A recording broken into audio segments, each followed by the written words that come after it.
మద్దిరాల మండల కేంద్రంలో 4,43,00,000 వ్యయంతో నూతనంగా నిర్మించిన కస్తూరిబా గాంధీ పాఠశాల భవనాన్ని రిబ్బన్ కట్ చేసి ప్రారంభించారు. రాష్ట్రంలో విద్యారంగం బలోపేతానికి సీఎం రేవంత్ రెడ్డి నాయకత్వం పనిచేస్తుందన్నారు. రాజ్యాంగం వల్లనే బీసీ, ఎస్సీ, ఎస్టీ, మైనార్టీ వర్గాలకు ఉన్నత విద్య అందుతుందని పేర్కొన్నారు. పాఠశాలలో విద్యార్థులకు నాణ్యమైన విద్య అందించే విధంగా కృషి చేసి ఉత్తమ ఫలితాలు సాధించాలన్నారు.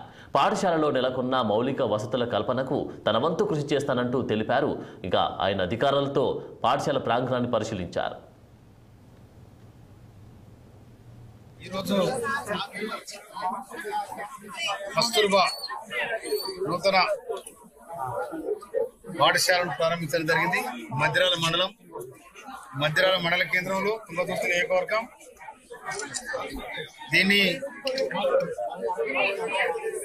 ఇక్కడ దాదాపు 6th క్లాస్ నుండి ఇంటర్మీడియట్ వరకు కోర్సెస్ ఉన్నాయి.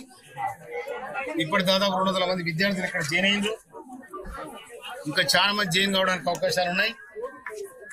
కనుక దీనికి ప్రహరీ గోడ లేదు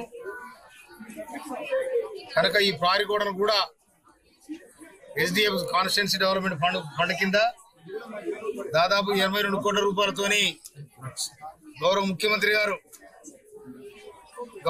రేవంత్ రెడ్డి గారు మాకు ఎమ్మెల్యేకు ఇచ్చిన 10 కోట్ల రూపాయలలో దీనికి 82 లక్షలు.